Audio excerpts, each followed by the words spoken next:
Not every part of the army is straightforward and easy to figure out how I want it to paint. And that's the problem I faced with the Fomoroid Crusher. Originally, I was going to group it with the Therodon Ogroids, but well, I was wrong. In this video, we're going to find out why and find out how I painted it. After this. Hi everybody, and welcome back. I'm Wayne. Thanks again for joining me. Slaves to Darkness Army is getting there now, isn't it? And we're getting closer and closer and closer to fielding our army, and as such, we're starting to get to some more esoteric units, and figuring out how to fit them into our larger army narrative paint scheme is somewhat difficult. Case in point is this Fomoroid Crusher. Why is it difficult? And that's a good question. I first was going to put this in with the the bulls, and I was going to do that because the scale of them at a distance, they looked similar, and to me, without knowing much about the lore up until this point, I was kind of grouping them together, and that was wrong. So sharing the paint scheme would be pretty wrong as well, yeah? Originally, this model I think came out as a Warcry exclusive model for a while, and it's found its way into the larger Slaves to Darkness army list. I picked it up secondhand, so it did already come on the base, which is why the base is a little bit different. However, I can make the base work with what we've already got, and that's what I'm choosing to do. Okay then, let's talk about the paint scheme. Now, looking at the model more closely, I was originally going to paint it quite similar to how I painted the Therodons. Why was I going to do that? Well, that desaturated colour scheme, the earthy tones, I thought would really kind of work with this. But on further inspection, I feel I was wrong. I did some research to see how other folk had painted it online, and I wasn't really getting much from those paint schemes. I couldn't see how I could take what was already out there and adapt it to fit into region that we've got. I wanted it to be a little bit different, but I wanted it to fit in. And I decided perhaps going with that darker look was the right way, but I wanted to draw specific attention to the face. I didn't want this to have any OSL on it. Not direct OSL, at least. Looking at the face, it's quite monstrous. It's cyclopean, one eye in the middle, gaping jaw. And I thought this would be absolutely perfect for really kind of making it more of a center point, but without going OTT on it. I didn't want to spend too much time, and that's been the overarching strategy behind this entire army painting project. Not spending too much time, but getting something that looks good. So with a little bit more time and effort spent on the face, I thought, well, if we can make that time up somewhere else, the overall time input into the model will be about the same. And that's what I ended up with. How did we do it? What are we going to do? Firstly, let's think about what I've just said and what I want to look at. The face, it's framed by all of this hair all around it. So that's what we're going to use to draw attention to the face. We want to make it a little bit brighter. The height of the model moves it a little bit further away from the light source, which is going to be the glowing base. Our overarching narrative that we've got going on with our basing theme shows that it's going to be underlit for the most part, with some pops of colour around the armour emanating from those pink glows, but we're not going to have that on this guy. We want him to be somewhat more organic. Why? Well, in my headcanon for this guy, he's not necessarily chaotic. He's a bit of a lumbering oaf, and he's just kind of being dragged along with this chaos horde. So he's not necessarily fallen to the chaos gods. He's just with them because, much like a Hulk, all he wants to do is smash. And that's what I want to take forward in terms of how we want to paint him. We're going to go with a predominantly underlit aesthetic, and that's how we're going to bring the colour into the model. The rest of it I want to keep really desaturated, really neutral, using a lot of earthy, rustic colours. But I want to put a little bit more emphasis on the face, and that's where I'm going to spend a little bit more time than I would normally, just enjoying the painting process. Okay, I've gone on a lot about this now. Let's just get to the painting desk and see what we did with it, shall we?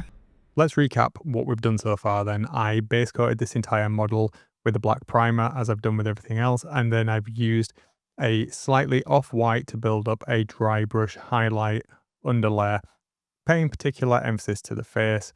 If you've not seen me do this before, check out some of the earlier videos.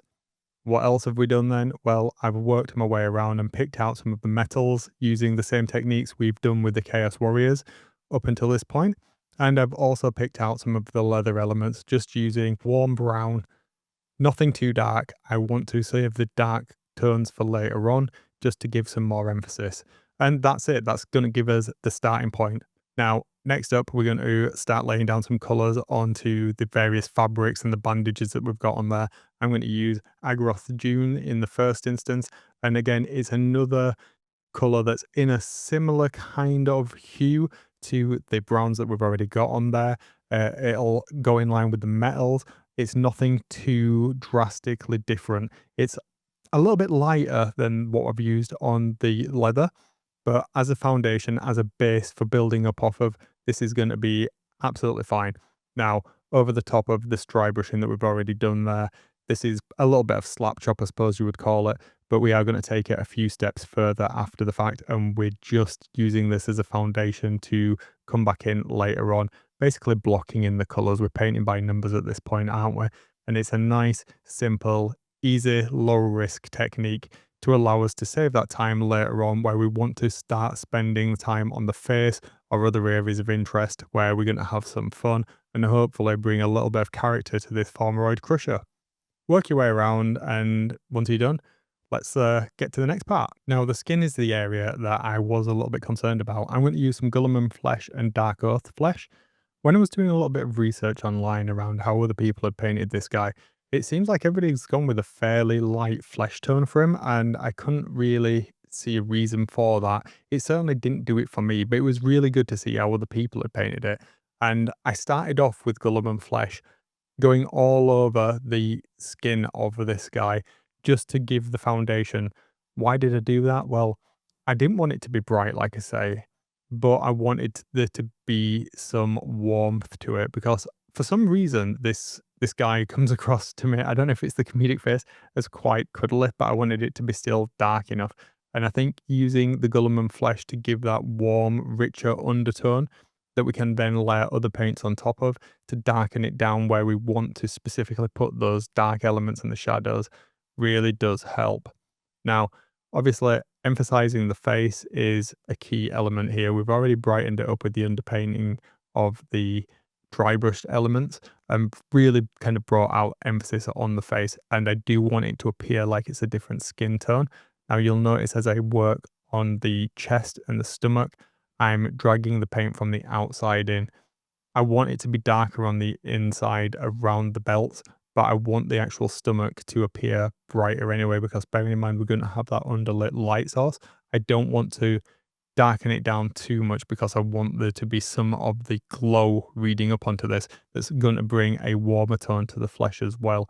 That in mind, I'm going to work my way around the rest of the model with Gulliman flesh, just making sure that it's not settling in pools or anywhere. I don't want to get tea staining, but just do be aware, as we've said before, if it's starting to dry too much, don't work the paint. You will get textures that you don't want.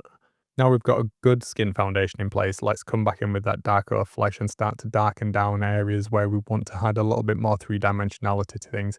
We're going to use this almost as a shadow color to start creating depth and richness around the model. And as you can see, I'm just slowly working it into areas where I think I want it to be a little bit darker on the undersides of any skin folds or where we're seeing bits of armor intersect with the skin, anything like that where there would be natural shadows. Now, I'm not watering it down at this point. I'm making sure that I just take my time and start to work around the model. And this is where we're moving away a little bit from the slap chop technique, that sort of thing, into actually painting. We're almost glazing on these colors very carefully, very delicately, working into the crevices and the fold, and it's really going to start to add contrast. Now, this can be a little bit time consuming.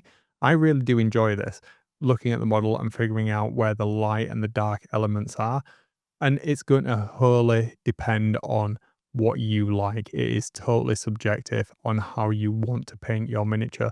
Figure out where you want your light elements to be, your dark elements, and indeed think about the parts of the model where you want to draw emphasis to, and use that almost as a guide to bring the user's eye around the model. So you don't have to go with what's necessarily accurate. I can't emphasize the rule of cool enough.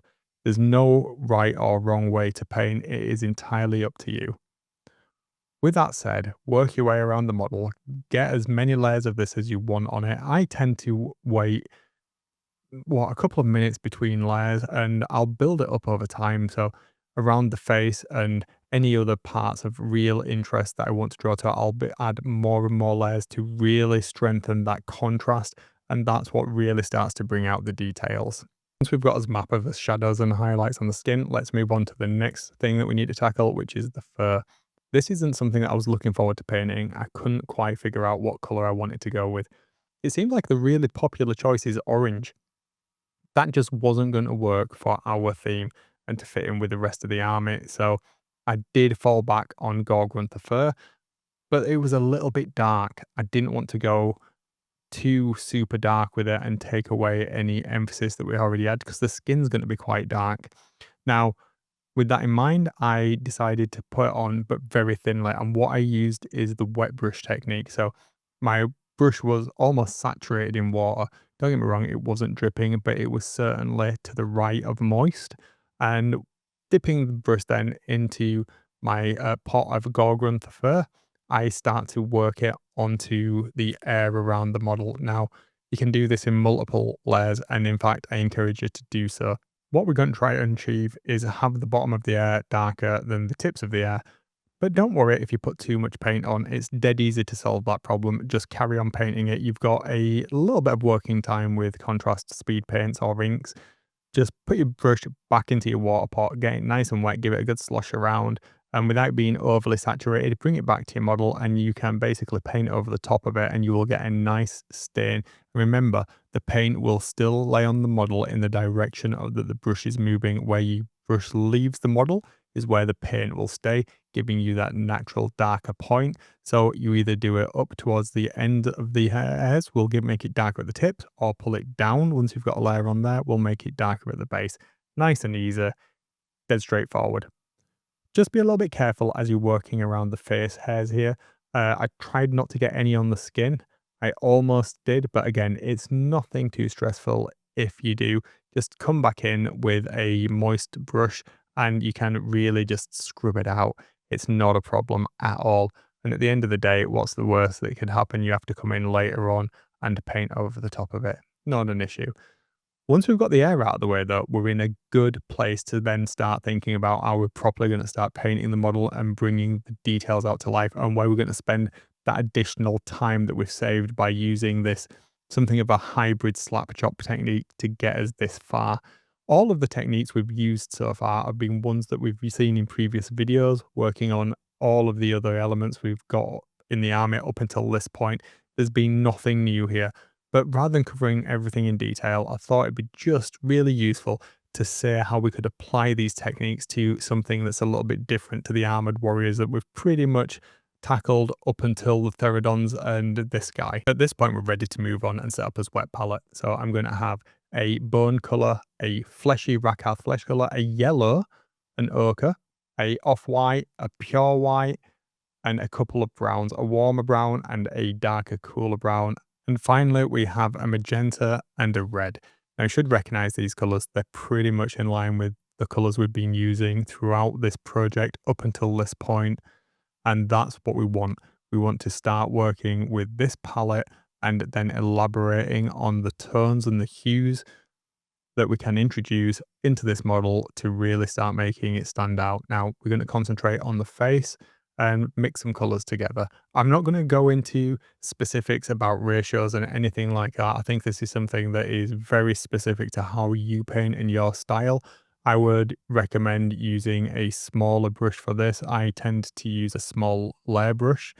If I'm doing something display quality, I would go with a Winsor & Newton Series 7 size 2 usually, but in this case I'm just going to go with the Games Workshop one, and I'm going to start mixing up flesh color tones and picking out some elements around this model. So you'll notice he's got like wart things around his body, and he's got all of these gashes all over him because he's been in the wars, he's been in a lot of battles as this guy. He may have been manipulated into taking part into some of them, who knows? But we want to start emphasizing those and bringing them out. Work your way around slowly, and you don't have to pick each and every single one out. Remember, just because there's a detail there doesn't mean that you have to paint it. It's great that it's sculpted in, but if there's no reason for you to paint it, if it's out of sight or there isn't a light source directly shining on it or hitting it from an angle, then you don't have to paint every single little element. Let the undercoat that you put on in the very first step, that black, let it help you paint. Paint smarter, not harder. Now think about the direction of your light sources. And again, think about the journey around the model, the one that you want the viewer's eye to take. Even on tabletop standard minis, it's really useful to think about how you would emphasize certain points. Do you want to bring emphasis to the weapon to make it easier for you as a gamer to be able to see what weapon profile that you're using? Do you want to lean in more to the face and making sure that you can see the pain or the anger, the expression that's on the face? Think about where you want to lead the viewer's eyes. Again, it doesn't have to be accurate. That's what we're getting at here. Just because there's a single light source doesn't mean that you can't light stuff in a different direction. Perhaps there's something off scene that's lighting it. Who knows? It's entirely up to you to figure that out. Don't let anybody tell you that you're painting wrong just because it's how you like it. Anyway, let's carry on working our way around this guy. And I'm just going to start to pick out other elements. I'm using exactly the same color here. So it's that nice light brown color, perhaps mixed in with a little bit of the off-white, and we can start to work our way around. Not edge highlighting as such, but picking out details that we want to be in the same color range, but have their own character on the model. Some things that you just want to draw emphasis to, like the laces here on this vambrace. I'm just picking out them, not needing to go into too much detail, just letting my brush play along the top of it without getting it on any of the other elements. Now, this is dead easy to do. You don't have to use the tip of your brush. You could use the side of the brush and just drag it down along, in fact, or do it the side of the brush and dry brush almost like this, as if it was edge highlighting. It's entirely up to you. There's a multitude of techniques. Just be careful of where you're laying the rest of the brush. Try not to let the paint work too far up the ferrule. Using a wet palette is something that I would strongly recommend at this point. It really does let you integrate and mix those colors together, and you don't have to rush because your wet palette is keeping it nice and moist, so your paint's not going to dry out, and you can really concentrate on the important thing, which is enjoying the painting process. Let's start to tackle the face then. We're going to use some of the Rakarth flesh, and I'm going to blend in a little bit of that off-white color as well, just to bring it to a nice natural highlight point. What I want to start to do is introduce texture rather than just laying the paint down in the way that we normally would as if we were edge highlighting or something like that. I'm going to start bouncing the tip of the brush along, and it gives a much more natural highlight to flesh, I find. And I'm going to use this same color on any of the boils or anything like that on the skin. We can always come back in afterwards with a glaze of a color if we want to make these stand out, make them look sorer. We can use some of that red, or you could use some ink perhaps.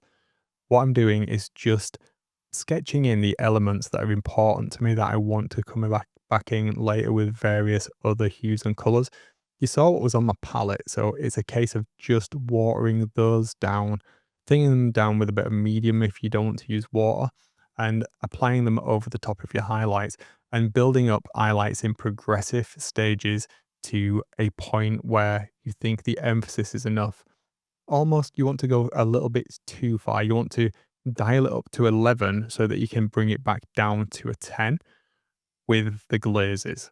Now, we won't go into too much depth on how to paint to that level because it's kind of outside of the scope of this video. This is pretty much army painting for fast tabletop ready elements. But for one or two models in your army, I think it's really nice to spend a little bit of time on doing something like this. I mean, you saw how fast we got to the point where we can spend this time on the model. So applying those fast, quick win techniques so that you can spend a little bit more time on certain areas really do pay dividends. Once I've worked my way around the face, I'm going to start thinking about some other elements on this where I think I can really add value.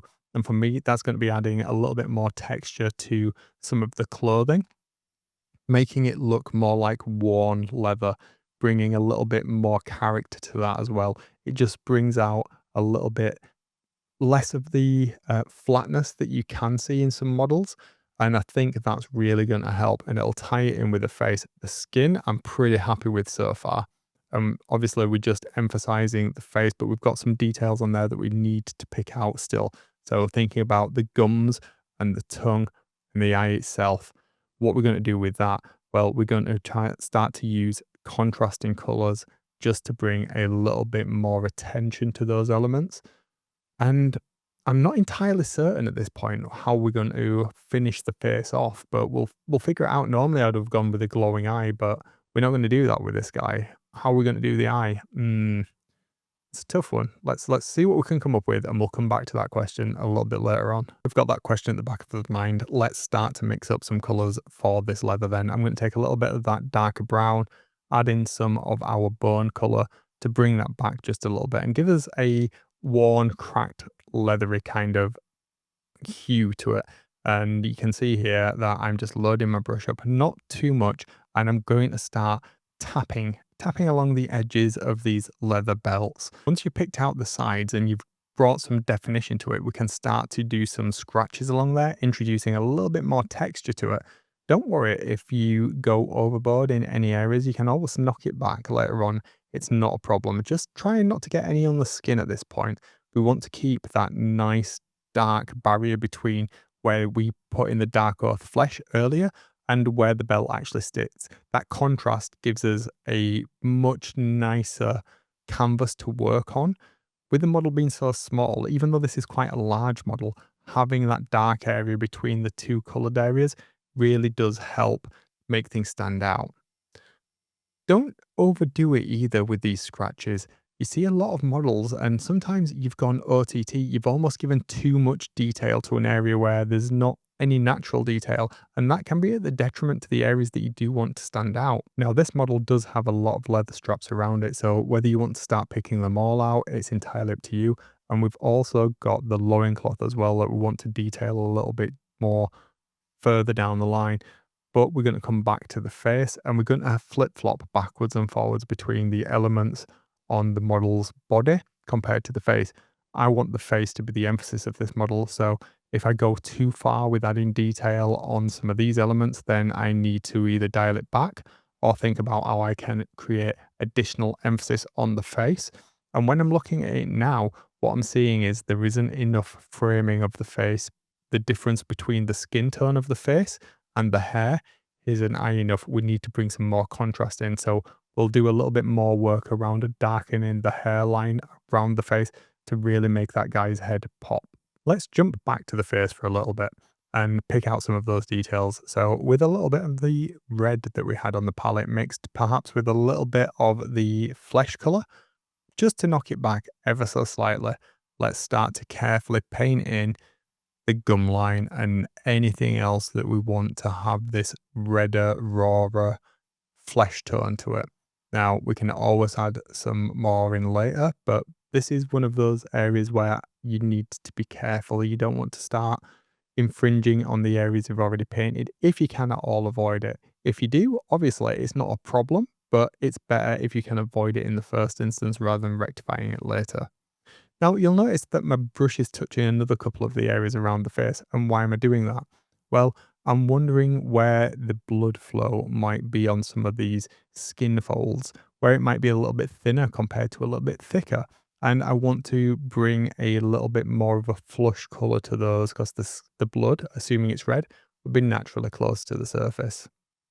And I'm going to start dotting the eye as well now. Very carefully, of course, I'm just going to use some of that white paint that we had just so that I've got it blocked out depending on what color we want to do it later on.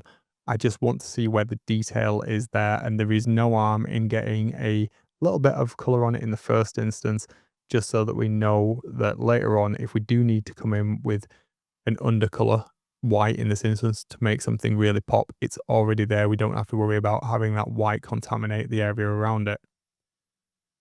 Okay, tongue time. Let's get the magenta paint up on this tongue. Again, I'm going to thin it down a little bit. We don't want that too vibrant magenta color, so using a decent bit of water to desaturate that paint. Again, being as careful as you can here, you really don't want to get this paint on any of the areas around it, because that will be more difficult to get rid of after the fact, so do pay a little bit of attention. If you're getting a split brush like I am here, then definitely don't carry on using it, sort that out. A good use of this magenta as well might be to bring some emphasis to them of those cuts around this guy's body. So let's run some of that either into the cuts or just on the edges of where the skin has been cleft into. This will add a little bit of vibrancy to it that'll look sore like an open wound. What you could do is you could put the paint on the side of it and just wipe it off with your finger like I just did there. So that's not because I made a mistake. That was because it's just going to pull the paint down, thinning it out almost in a glaze. And you'll see me doing this all around this guy's body. And it's just a nice little technique to do something dead easy, dead fast that you could glaze on, but doing it this way gives you a nice effect without any effort whatsoever. And it's at this point, it's just a case of going backwards and forwards between the techniques we've looked at now, building up highlights and creating shadow and contrast using the techniques we've already looked at. So with that in mind, let's put a little bit of yellow paint on the eye. I've finally decided on that, and let's take a look at how this guy turned out.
Do you like him then?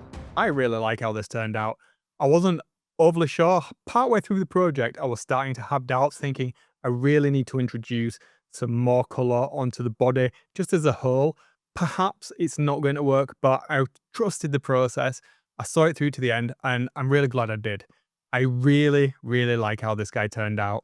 I didn't show it in the video, but I have added a couple of bits of blood effects to the mouth, just some stringing and some like saliva coming down his mouth. It just added to the overall gruesomeness of it and gave it that little bit more of a bestial feel, which is what I wanted to convey. Something more brutish, perhaps less intelligent than some of the other monsters around him in the army. What do you think anyway? Is this how you've painted yours? Have you done something different? I've seen a lot of really vibrant colour schemes for the Ogroid. Let me know how you've done yours down in the comments. Okay, I'm going to leave it there for this video. I hope you enjoyed it.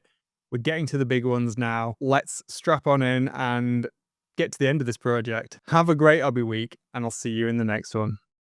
See ya.